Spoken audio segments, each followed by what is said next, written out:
Party തോൽക്കുന്നിടത്ത് നിൽക്കുക എന്നുള്ളതാണ് നമ്മളെ. പാർട്ടി തോൽക്കാൻ പാടില്ല എന്നുള്ള ഞാൻ നിന്നാ ജയിച്ചിട്ടില്ല, അങ്ങനെ ഒരു ഭീരുത്വം കൊണ്ട് പിന്മാറാൻ പാടില്ല.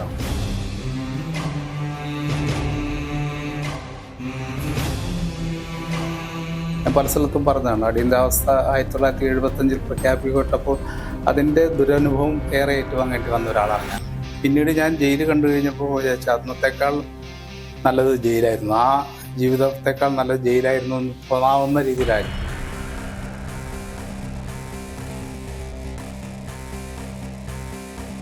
ബി.ജെ.പിയും കോൺഗ്രസും ഒരേപോലെ പറഞ്ഞിട്ടുള്ള ഒരു കാര്യമായിരുന്നു.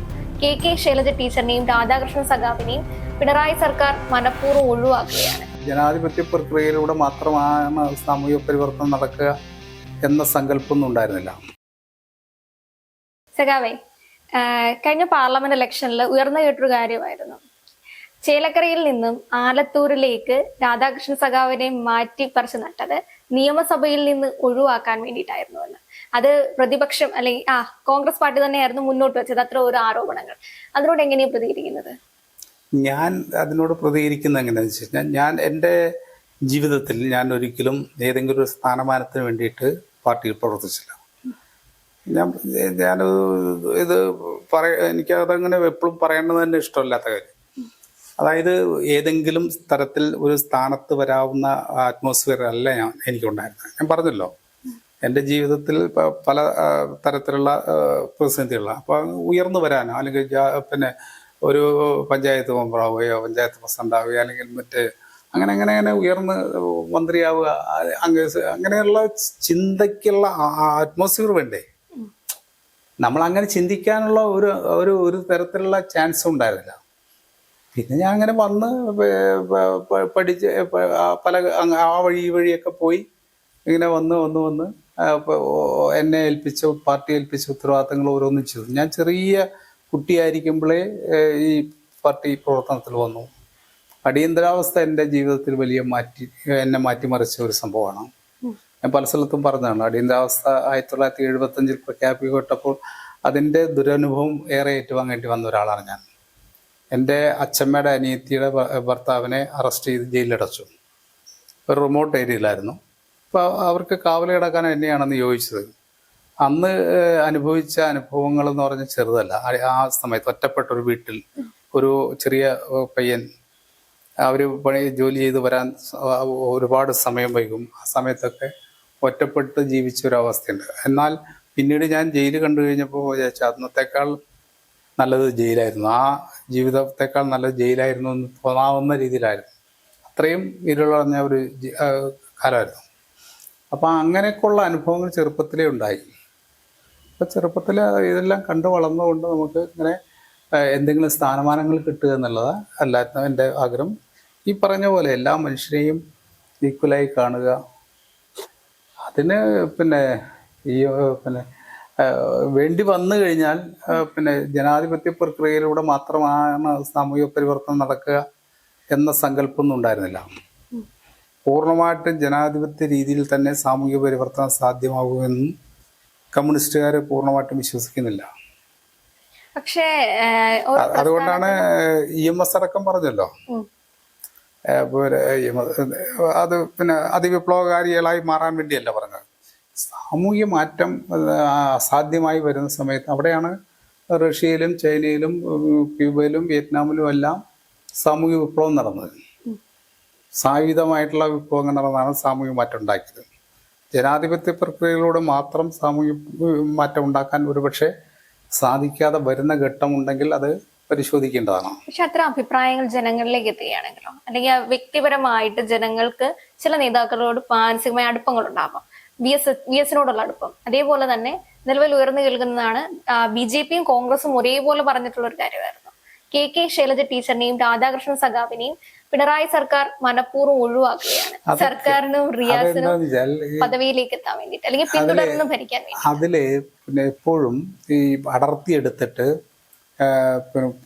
പൊക്കുകയും താഴ്ത്തുകയും ചെയ്യും. അത് കമ്മ്യൂണിസ്റ്റ് ആശയത്തെ തകർക്കാൻ വേണ്ടി ലോകത്ത് ആദ്യകാലത്ത് തന്നെ ഉണ്ടായിട്ടുണ്ട്. ചിലപ്പോൾ വ്യക്തിപരമായിട്ട് അങ്ങോട്ടും ഇങ്ങോട്ടൊക്കെ ചില വ്യത്യാസം ഉണ്ടാവും.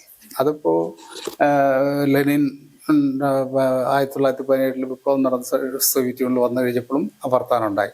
സ്റ്റാലിനും ക്രൂഷ്ചേവും തമ്മിലുള്ള തർക്കം, അങ്ങനെ തർക്കങ്ങൾ EMSും AKയും തമ്മിൽ തർക്കം, അല്ലെങ്കിൽ EMSും VSും നായനാരും തമ്മിൽ തർക്കം, ESും അതങ്ങനെ എന്നുവെച്ചാൽ ഈ ആശയത്തെ ആശയപരമായിട്ട് പരാജയപ്പെടുത്താൻ കഴിയുമ്പോൾ വ്യക്തിപരമായിട്ടുള്ള പലതരത്തിലുള്ള ആക്ഷേപങ്ങളുണ്ടാവും. ചിലർ ഉയർത്തി കാണിക്കും, ചിലർ താത്തി കാണിക്കും. അപ്പം അതിലൊക്കെ പെട്ടുപോകാനും പോകാതിരിക്കാനും ഒക്കെ ഉള്ള സാധ്യതയുണ്ട്. അപ്പോൾ ഈ തെരഞ്ഞെടുപ്പ് എന്ന് പറയുന്നത് ഒരു ജനാധിപത്യ രീതിയിലൂടെ നമ്മുടെ ഇന്ത്യയിലെ സാമൂഹിക മാറ്റം ഉണ്ടാക്കാൻ കഴിയുമോ എന്നുള്ള പരീക്ഷണമാണ് നടത്തുന്നത്. CPMഉം CPIയും ഒക്കെ അതാണ്. CPML അതിൽ നിന്ന് വ്യത്യസ്തമായിട്ടാണ്, അല്ലെങ്കിൽ നക്സലൈറ്റ് പ്രസ്ഥാനം പറവെടുത്തത് ഈ സോഷ്യലിസ്റ്റ് സാമൂഹ്യ വ്യവസ്ഥയിലേക്ക് പരിവർത്തനം ചെയ്യപ്പെടണമെങ്കിൽ കേവലം ജനാധിപത്യ പ്രക്രിയയിലൂടെ പറ്റില്ല. അതിന് പിന്നെ വിപ്ലവം തന്നെ ഡയറക്റ്റായിട്ട് എടുത്ത് പോരാടണം. അപ്പം ആ വിഭാഗത്തിൽ CPML ഇപ്പോൾ ആ പാത വെടിഞ്ഞ് അവരിപ്പോൾ ജനാധിപത്യ പ്രക്രിയയിലേക്ക് വന്നു. ഇപ്പോൾ ബീഹാറിൽ 2 MP CPMLൻ്റെയാണ്. ബീഹാറിൽ വന്നിട്ട് CPML. അപ്പോൾ ആ ജനാധിപത്യ പ്രക്രിയയിലൂടെ സാമൂഹിക മാറ്റം ഉണ്ടാക്കുക എന്നുള്ളതാണ് പ്രധാനമായിട്ടും. അപ്പോൾ സ്വാഭാവികമായിട്ടും ഇന്ത്യൻ പാർലമെന്റിലേക്ക് നടക്കുന്ന തെരഞ്ഞെടുപ്പിൽ വിജയിക്കാനുള്ള സാധ്യതയുള്ള സ്ഥാനാർത്ഥികളെ നിശ്ചയിക്കും. ആ പാർട്ടി അങ്ങനെയാണ്. അപ്പം അതിൻ്റെ ഭാഗമായിട്ട് മന്ത്രിയായിരുന്ന എന്നെ, പിന്നെ MLA ആയിരുന്ന ശൈലജ ടീച്ചറെ, അല്ലെങ്കിൽ മറ്റുള്ള ആളുകളൊക്കെ മത്സരിപ്പിക്കും. ഓരോ ഇതൊന്നും ഇല്ലാതിരുന്ന മുൻ സഖാക്കളൊക്കെ മത്സരിച്ചല്ലോ. 20 സ്ഥാനങ്ങളാണുള്ളത്. ആ 20 സീറ്റുകളിലും ജയിക്കാനുള്ള സാധ്യതയുള്ള ആളുകളെ കണ്ടെത്തുകയാണ് ചെയ്യുക. ഒരുപാട് ഘടകങ്ങൾ പരിശോധിച്ചുകൊണ്ടല്ലേ ആ തീരുമാനം. അപ്പോൾ അങ്ങനെയാണെങ്കിൽ പിന്നെ ഞാൻ മന്ത്രിയായി തുടരട്ടെ എന്നാണല്ലോ പറയുന്നത്, അല്ലേ? അപ്പൊ ഞാൻ MP മന്ത്രിയായിട്ട് ഇനിയും തുടരണമെന്ന് ആഗ്രഹിക്കുക ജനങ്ങളുടെ ഒരു തെറ്റല്ലല്ലോ.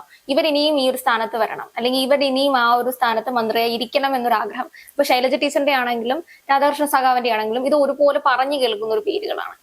ഉണ്ടായിരുന്നുവെങ്കിൽ, അല്ലെങ്കിൽ ഈ സ്ഥാനത്ത് ഇനിയും വേണമായിരുന്നു എന്ന്. അതിപ്പോ മനുഷ്യർ ഓരോരുത്തരും ഓരോന്ന് പറയുന്നല്ലേ. പാർട്ടി എന്ന നിലയിൽ പാർട്ടിയുടെ ആ സമയത്തെ വിജയസാധ്യത, ഞാൻ പറഞ്ഞല്ലോ, എന്നെ ഏതെങ്കിലും സ്ഥാനത്തേക്ക് കൊണ്ടുവരണമെന്ന് ഞാൻ ഒരിക്കലും പറഞ്ഞിട്ടില്ല. ഞാൻ ചെറിയ കുട്ടിയായിരിക്കുമ്പോൾ തൊട്ട് പാർട്ടി പറയുന്ന, അല്ലെങ്കിൽ എനിക്ക് പാർട്ടി പറയുന്നതിനേക്കാൾ കൂടുതൽ എനിക്ക് പാർട്ടി ഇങ്ങനെ ചെയ്യണം എന്നുള്ള തോന്നലിലാണ് ഞാൻ അങ്ങനെ ആണ്. ഒരിക്കൽ പോലും കോളേജിൽ നിന്നൊന്ന് ഞാനൊരു SFI യൂണിറ്റ് സെക്രട്ടറി, ഞാൻ 7ാം ക്ലാസ്സിൽ പഠിക്കുമ്പോൾ സ്കൂൾ ലീഡറായിരുന്നു. 7ാം ക്ലാസ് പഠിക്കുമ്പോൾ. പിന്നീട് അവിടെ നിന്ന് ഇങ്ങോട്ട് ഒരു തെരഞ്ഞെടുപ്പിൽ ഞാൻ മത്സരിച്ചില്ല. ഞാൻ SFI യൂണിറ്റ് സെക്രട്ടറി ആയിട്ടോ ജില്ലാ കമ്മിറ്റി മെമ്പറും ഒക്കെ ആയിട്ട് പ്രവർത്തിക്കുന്ന ഞാൻ ഒരു സ്ഥാനത്തേക്ക് മത്സരിച്ചില്ല. അവസാനം 90 ലാസ്റ്റ് ആയപ്പോൾ ജില്ലാ കൗൺസിലിലേക്ക് തെരഞ്ഞെടുപ്പ് വരികയാണ്. അന്നാണ് എന്നോട് ആദ്യമായിട്ട് വള്ളത്തോൾ നഗറിൽ മത്സരിക്കണം എന്ന് പറഞ്ഞത്. അപ്പം ഞാൻ അന്ന് പാർട്ടി ലീഡർഷിപ്പിൽ, പ്രത്യേകിച്ചും മമ്മൂട്ടിയേട്ടനെന്ന് പറഞ്ഞു, ഞങ്ങളെല്ലാം ഏറെ ബഹുമാനിക്കുന്ന മമ്മൂട്ടിയേട്ടനോട് പറഞ്ഞു, ഞാൻ മത്സരിക്കാൻ എനിക്ക് താല്പര്യമില്ല എന്ന് പറഞ്ഞു. അപ്പോൾ പുള്ളി ആദ്യം എന്നോട് പറഞ്ഞത് അത് തോൽക്കാൻ പോകുന്ന സീറ്റാണ്, അല്ലാതെ ജയിക്കുന്ന സീറ്റൊന്നുമല്ല. 3000-ത്തിലധികം വോട്ടിന്റെ പുറകിൽ നിൽക്കുന്ന ഒരു മണ്ഡലമാണ് വള്ളത്തോൾ നഗർ ഡിവിഷൻ, 4 പഞ്ചായത്ത്. അപ്പോൾ തോൽക്കാൻ പോകുന്നതെന്ന് പറഞ്ഞാൽ അദ്ദേഹം എന്നോട് പറഞ്ഞു. ആദ്യം അങ്ങനെ പറഞ്ഞേ. ഞാൻ പറഞ്ഞു മത്സരിക്കാൻ ഞാൻ തയ്യാറില്ലെന്ന് പറഞ്ഞു. അപ്പോൾ അദ്ദേഹം എന്നോട് ചോദിച്ചു, ഇതിപ്പോൾ എൻ്റെ മനസ്സിൽ തോൽക്കുന്നതുകൊണ്ടാണോ നിൽക്കാത്തതെന്ന് ചോദിച്ചു. തോൽക്കും എന്നുള്ളതുകൊണ്ടാണ്. അപ്പം ഞാൻ പറഞ്ഞു ഞാൻ നിൽക്കാമെന്ന് പറഞ്ഞു. പാർട്ടി തോൽക്കുന്നിടത്ത് നിൽക്കുക എന്നുള്ളതാണ് നമ്മളെ. പാർട്ടി തോൽക്കാൻ പാടില്ല എന്നുള്ള, ഞാൻ നിന്നാ ജയിച്ചിട്ടില്ല, അങ്ങനെ ഒരു ഭീരുത്വം കൊണ്ട് പിന്മാറാൻ പാടില്ല, അങ്ങനെ പുറകോട്ട് പോകാൻ പാടില്ല. അങ്ങനെയാണ് മത്സരിച്ചത്, അങ്ങനെയാണ് അന്ന് ജയിച്ചത്. ആരും പറഞ്ഞില്ലേ അപ്പോ, അല്ലെങ്കിൽ തോക്കാൻ പോകുന്ന സീറ്റിലേക്ക് എന്തിനാ മത്സരിക്കുന്നതെന്ന്? അതൊക്കെ പാർട്ടി തീരുമാനിച്ചു കഴിഞ്ഞാൽ പിന്നെ നമുക്ക് അതിനോടൊപ്പം എന്തൊക്കെയാ. പിന്നെയാണ് 96 അസംബ്ലിയിലേക്ക് മത്സരിച്ച് ജയിച്ച് ഞാൻ ആദ്യം മന്ത്രിയാവുക ചെയ്തേ. MLA ആവുന്നതിന് മുമ്പ് എനിക്കാണെങ്കിൽ യാതൊരു പരിചയമില്ല. മന്ത്രി ആയിട്ട് MLA ആയിട്ട് പരിചയമില്ല. അസംബ്ലിയിൽ ആദ്യമായിട്ട് കാലുകുത്തുന്നത് ജീവിതത്തില്. മന്ത്രിയായിട്ടാണ് കാലുകുത്തുന്നത്. ആദ്യം മന്ത്രിയായിട്ട് സത്യപ്രതിജ്ഞ, അത് കഴിഞ്ഞിട്ട് പിന്നീട് അസംബ്ലി കൂടിയതിന് ശേഷം MLA ആയത്. പാർട്ടി തീരുമാനിച്ചു. അന്ന് EMS അടക്കമുള്ള നേതാക്കളുള്ള സമയമാണ്. EMS നായനാരും VS ഒക്കെ ഉള്ള സമയത്താണ്. ചടയൻ സഖാവാണ് അന്ന് പാർട്ടി സംസ്ഥാന സെക്രട്ടറി. അങ്ങനെയാണ് മന്ത്രിയായത്. മന്ത്രിയായ 5 കൊല്ലം കഴിഞ്ഞപ്പോൾ വീണ്ടും മത്സരിക്കാൻ പറഞ്ഞ് അങ്ങനെയാണ് വീണ്ടും തിരഞ്ഞെടുക്കപ്പെട്ടത് 2001. അന്ന് 7 മന്ത്രിമാരായിരുന്നു. അന്ന് 14 മന്ത്രിമാരായിരുന്നു മൊത്തം കേരളത്തില്. 96, 2001 14 മന്ത്രിമാരുണ്ടായിരുന്നു. അത് 140 MLA-മാർക്ക് 10% മന്ത്രിമാർ. അങ്ങനെയാണ് 14 മന്ത്രിമാർ വന്നത്. അതിലത്തെ ഒരു മന്ത്രിയായിരുന്നു ഞാൻ. ഏറ്റവും പ്രഗത്ഭരായിട്ടുള്ള ആളുകളുടെ മന്ത്രിസഭയാണ് അത്. നായനാര്, ബേബി ജോൺ, അതുപോലെ തന്നെ സി ചന്ദ്രശേഖരൻ നായർ തുടങ്ങി അങ്ങനെ ഒരുപാട്, ഞാൻ പേരെല്ലാം എനിക്ക് കാണപ്പെടാം. ശിവദാസ് മേനോൻ, പിണറായി, അങ്ങനെ തുടങ്ങി വി.കെ. രാജൻ, ഷൺമുഖദാസ്, PR കുറുപ്പ്, അങ്ങനെ തുടങ്ങിയ പ്രഗത്ഭരായിട്ടുള്ള ആളുകളുടെ ഒരു മന്ത്രിസഭയായിരുന്നു. അപ്പം ആ മന്ത്രിസഭയിൽ ഒരു ചെറിയ പയ്യനായിട്ടുള്ള എന്നെ മന്ത്രിയാക്കിയല്ലോ പാർട്ടി. എനിക്കറിയില്ല എന്നെ പാർട്ടിയാണ് മന്ത്രിയാക്കിയത്. ഞാൻ ചോദിച്ചിട്ടില്ല, എനിക്കറിയില്ല. 2001 വീണ്ടും കേരളത്തിൽ വലിയ തിരിച്ചടിയാണ് LDF ഉണ്ടായത്. അന്ന് 39 സീറ്റോ മറ്റാണ് LDF കിട്ടിയത്.